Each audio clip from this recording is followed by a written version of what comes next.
Hello, and welcome back to another episode of Soul Speak. I am your host, Emily Miller, intuitive guide and healer. And we are back with another episode this week. And the topic today is going to be things that are hard. Because with the last episode, we kind of talked about anxiety and fear and how there are a lot of things in the world right now that are very uncertain.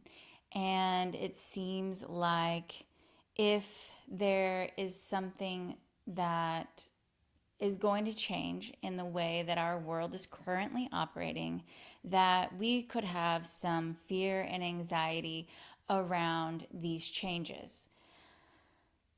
And a lot of times people are fearful of these changes and these big things that are going to be necessary in order for our world to operate in a new way. And it seems like those things could be hard. Like, how in the world do we rebuild the government? How in the world do we rebuild all of our systems in entertainment and how the music industry is run and the film industry is run and our government is run and how things have been this same exact way for so long? It seems really hard to see how in the world could they ever change. How could our banking systems change? How could the money systems change? There are all these systems that are in place right now, and it seems like it would be a really difficult thing to have to change them, to have to figure out a new way to operate because we've been in such a state for so long. And the current way that America is run and most of the world is just not working. It's not, like we talked about last week, it's not an optimal place for people to thrive. There are so many things that are holding us down and keeping us from reaching our full potentials as human beings and then as individuals, for us to be able to really step into our uniqueness and our gifts and our abilities and all the things that we are capable of doing. So a lot of times people think, oh, that is going to be way too hard, and it seems overwhelming, and that's where the fear and the anxiety come in. But we are going to reframe today the idea of hard.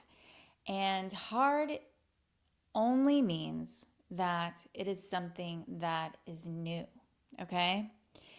Hard doesn't mean that it's actually a difficult task to accomplish. It just means that it's new and that there are going to have to be different ways that we have not tried in the past, and it's going to be something we haven't yet experienced. So hard doesn't mean that it's actually difficult, that we aren't going to be able to do it. Yeah, running a mile is hard. I've been training with my husband in the gym, and he told me a few months ago that we're going to be running. And I'm like, no, I'm not. I hate running. People look unhappy when they run. I don't want to run. Running is not for me. And I realized yesterday I ran a mile and a half on the treadmill. Who am I? And it wasn't hard. It felt really good. But I had these systems in place where I worked my way up to doing that, to where whenever I got there, I didn't even realize I had done it. And then it was a really good feeling, and I felt so proud and accomplished. I even bragged to my son, who's doing his track stuff right now and running so much every single day, and my daughter, who's a little cross country star. And I was like, guess what, guys? I ran a mile and a half. And I was really proud of myself because I hate running, but I did it and it felt really good. And if you would have said to me 3 months ago that I was going to run a mile and a half on the treadmill and like it and be happy that I did it, I would have been like, you are full of crap. No, I am not. Because I thought it was hard, but it wasn't really hard. It was just something new and different that I wasn't used to doing. And so we want to reframe the idea of things being hard as just being something new. Like, think back to the first time you ever learned how to ride a bike. There's 700 different steps that you have to learn how to do in order to be able to balance the bike, keep it held up, moving the pedals, holding on, steering, looking where you're going. There is other people around you. You have to be worried about if there's somebody walking on the sidewalk or cars coming and crossing driveways. And, there's all these little tiny pieces that go into play whenever you are riding a bike. And the very first time as a, 4, 5, 6-year-old kid, however old you were, it seemed like a daunting task. It was like, oh my God, I'm never going to be able to ride this bike. Like, why are there so many things I have to do to ride a bike? But now, like, you hop on the bike and you just go. It's like second nature now that you've learned how to do it, done it a few times, and it's just fun. So, hard is something that just takes a little planning and a little trial and error and a little bit of practice. It's not something that we should be scared or fearful of or something that is anxiety inducing. While it's okay to feel that fear plays a really necessary role in our lives as humans. Fear is a very powerful emotion that allows you to realize like where little holes might be in your plan for this new thing that you are doing, for this change that's going to happen in your life. And so the fear is actually a really powerful emotion because it shows you, okay, here's where I am missing information. Fear is just you realizing I don't know what's going to happen. And there's a really cool universal law that comes into play with fear, like inducing situations. And it's called the law of preparedness. And as soon as I learned about this rule, this law, I was like, oh, this is a good one. Because what the law of preparedness does for you is it allows you to only experience 20% at max of the worst case scenario. So if you are prepared for a situation and you have a plan for if that situation is going to happen, then you will only experience 20% of that worst case scenario. So when you use that law of preparedness, if you experience the fear in a new situation, then it's going to give you a pretty guaranteed like outcome in this situation. The key is you have to have a plan and you have to say, okay, if this really horrible thing happened, then I'm going to do this. My daughter is a master at doing this. I'm actually envious of her ability to recall this rule and use it in like any sort of situation where she's feeling a little anxious. She uses it all the time and she'll come home and like tell me her story about how she used it. So I'm just trying to think of one specific one because she uses it so much. But there is, so if she's in a fight with one of her friends, not like a fight, but you know how seventh grade girls get in little tiffs with each other, and she'll come home, get her little journal out, and say, okay, if, so and so says this to me, then I'm going to say this, and I'm going to say this, and I'm going to say this. And if they say this, then I've got this to come back to. And so she has a whole little plan, like written out, ready to go. And then she'll go to school the next day, see that person, and guess how that person responds to her? Hey, how are you? Oh my gosh, girl, I missed you so much. You know how little, I love you, da da da da da.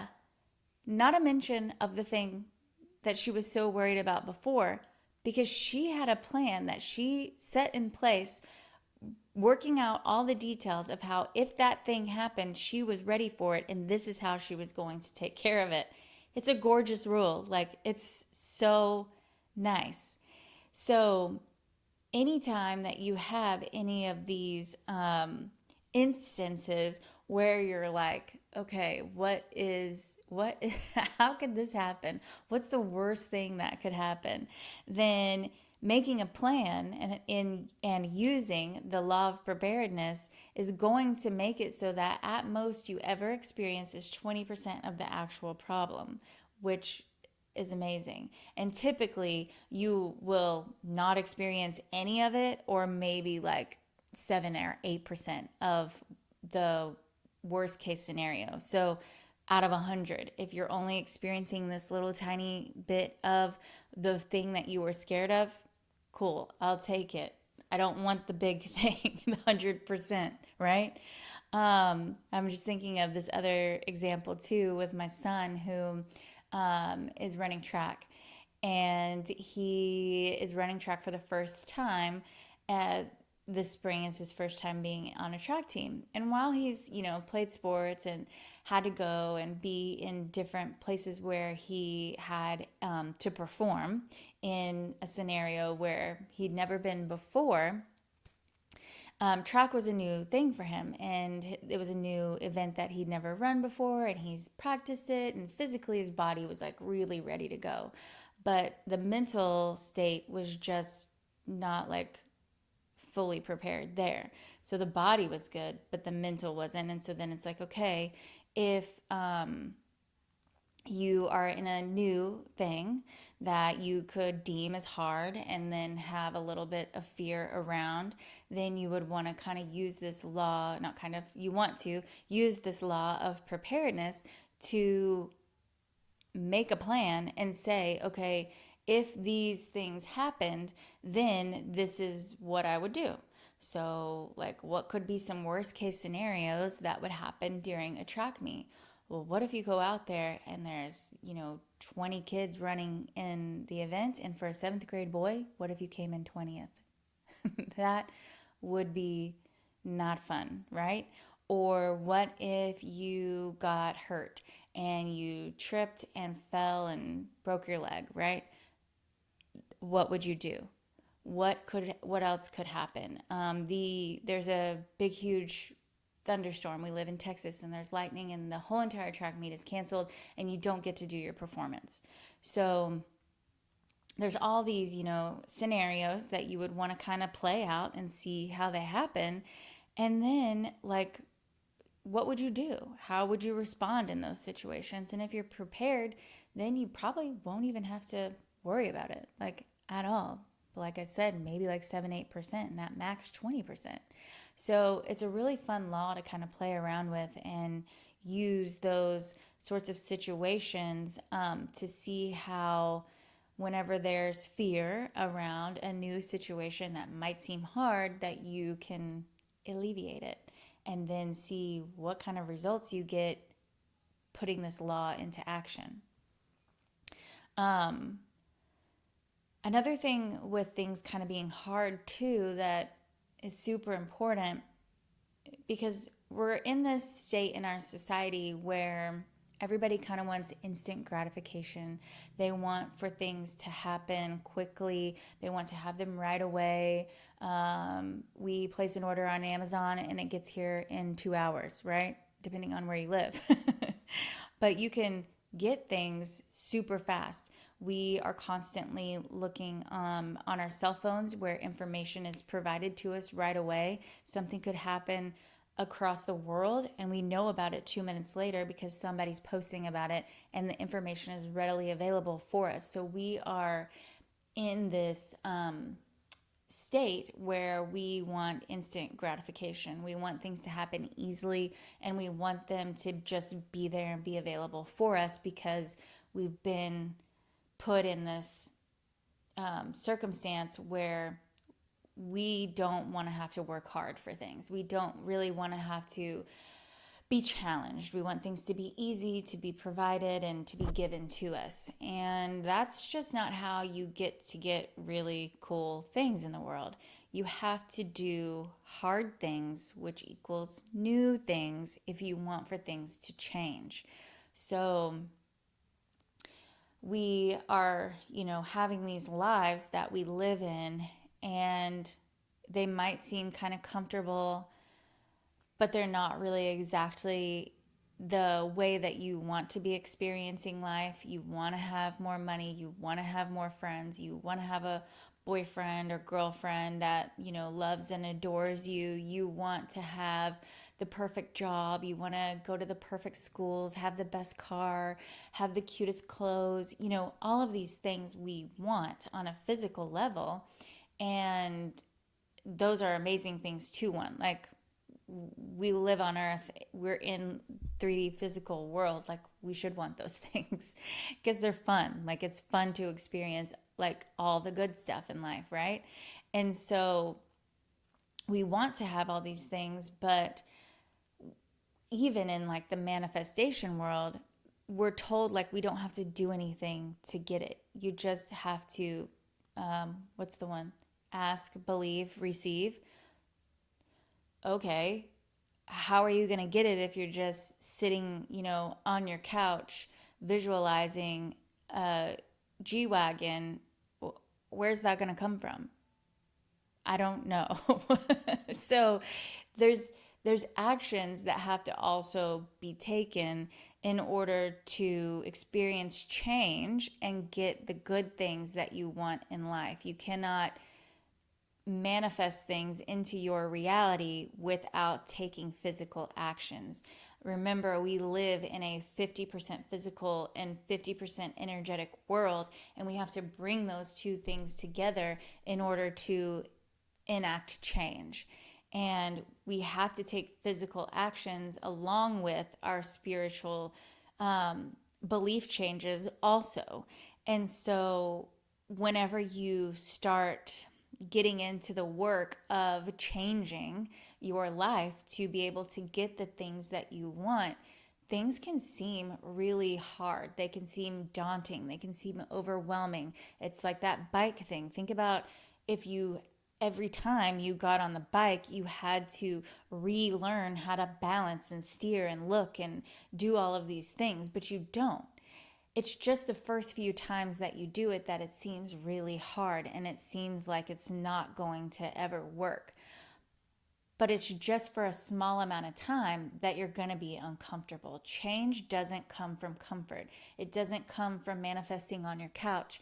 Change comes from doing new things in new environments with new people in new places and new beliefs and new actions that you're taking.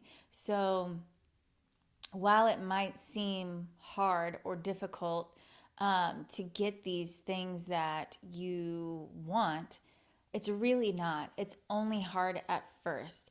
And as soon as you get into the groove of doing the new things, it's not that hard and it's something that you enjoy. If you're pursuing something that you really desire, that your heart is leading to you to, and your heart is pulling you to, it's like a true self desire, something your human was meant to do while it's here on earth, then it's going to be something that even in those times, whenever it seems hard, you're still enjoying yourself. Like, you're still like feeling like, oh yeah, I could do this for a long time. Like, I could, keep learning how to train my intuition. I could keep learning how to do whatever the new skill is that you are trying to learn.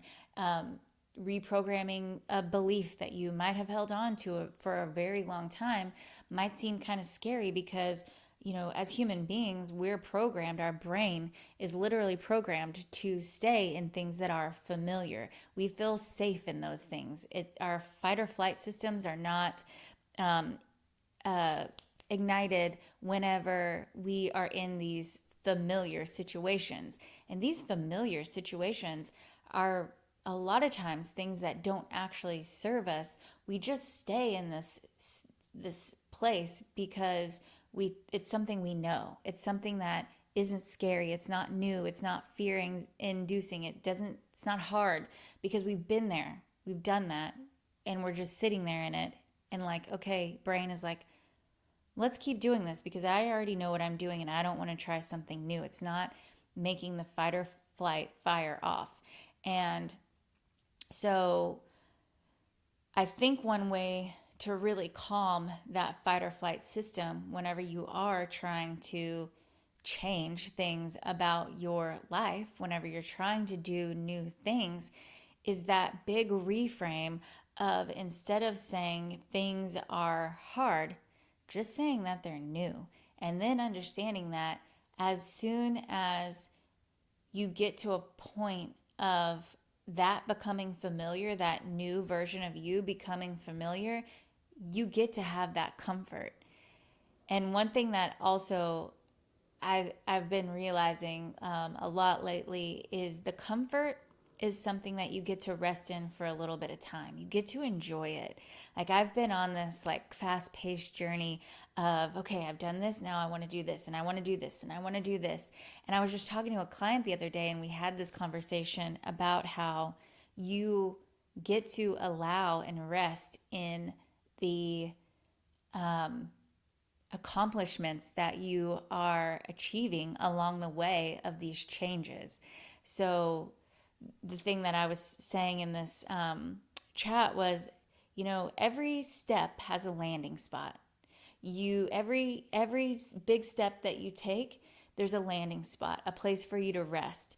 And so with each level that you reach, each change that you reach, the higher frequency that you become, there's always a resting spot. There's always a spot where you get to sit and sink into this like amazing realization of the person that you are becoming and seeing how like standing there looking on your step and like looking around and being like, man, I did that.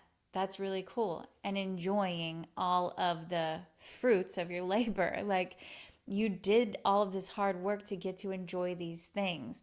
And because you are listening to this podcast, it means you are a very high frequency person, and that means that you're not going to stay comfortable on that step. You're going to want to go to the next step. And when you get to that next step, you go through the hard, the new. We're not calling it hard anymore. You go through the new and you get to rest on that step. And you'll do that until you die. Like you are going to each frequency that you reach higher, each step that you take, each thing that you overcome, each change that you make, you get to have these really beautiful spots where it's like, think about this, I have this visual right now, but like going on a hike, climbing up, this hard, what do you call it? This hard trail. And you get to the end of the trail. There's this beautiful one that we've taken in Montana. And at the end of the trail, you walk, and you're, looking out for bears and clapping and making noises and making sure that you're safe. And you work up a sweat and you have your snacks in your bag. You're like, okay, I'm going to make it to the spot. And then you get to the opening, the clearing, and there's like the most gorgeous, beautiful glacier-fed lake with waterfalls and mountains and trees and all of this stuff. And you get to sit there and eat your food and rest your tired legs and like enjoy the view. Like this is what I worked for. This is where I'm coming to. And seeing this gorgeousness in front of you and knowing that all the effort that it took to get there, the preparation and then the hard work, it all paid off to see this gorgeous view. And then you're like, okay, I saw this. What's next? Right? And so just think about that this week. No gorgeous, beautiful rewards came from easy, came from comfortable, came from sitting on your couch. Like the rewards come from getting uncomfortable, from doing new things, from making new plans, from all of the steps along the way, the hike, the climb up the mountain to see the gorgeous view. So think about that this week as, there's talks of new things in the news that are going on and things that seem like they could be really scary, or things that seem like, how could people live that way? How could people be doing these things that they're doing? And seeing like, okay, well, if this is being exposed, if the world is learning about the ways that people have been in our world and seeing how awful those things are, that it's inciting change. It's bringing about a change. And while that change could be scary because it seems like it might be hard to change all of these systems that were in place, they are bringing in gorgeous new opportunities, new ways of living, higher frequency ways of living, and ways that are going to make our lives that much better. No change comes from comfort. No change comes from ease. But we have tools that can keep us prepared and to reframe the situations of hard and scary and anxiety inducing. And we know how to thrive in these kind of situations where other people might just say, there's nothing I can do about it. I just got to let it go. We've just got to let the people keep doing what they're doing. And I don't have any power. I don't control this. I can't do anything about it, but you can. It's your time to step into your power and understand that you are creating your reality and you can make it into exactly what you want. So this week, reframe hard. Hard is not actually hard, it's just new, okay? And make sure that you guys are signing up to my newsletter for the exclusive events, live webinars. We are going to do some fun healing techniques in there to kind of block out all of this icky energy that's coming from fear and anxiety. I will have live Q&As, little intuitive sessions, and I also have my new offering on my website for free mini reads. So take advantage of those while they are there. They are really fun, and I love to do them. So sign up for them because they are great. And I think that's everything for now. So I will see you next week. Have a gorgeous, gorgeous week.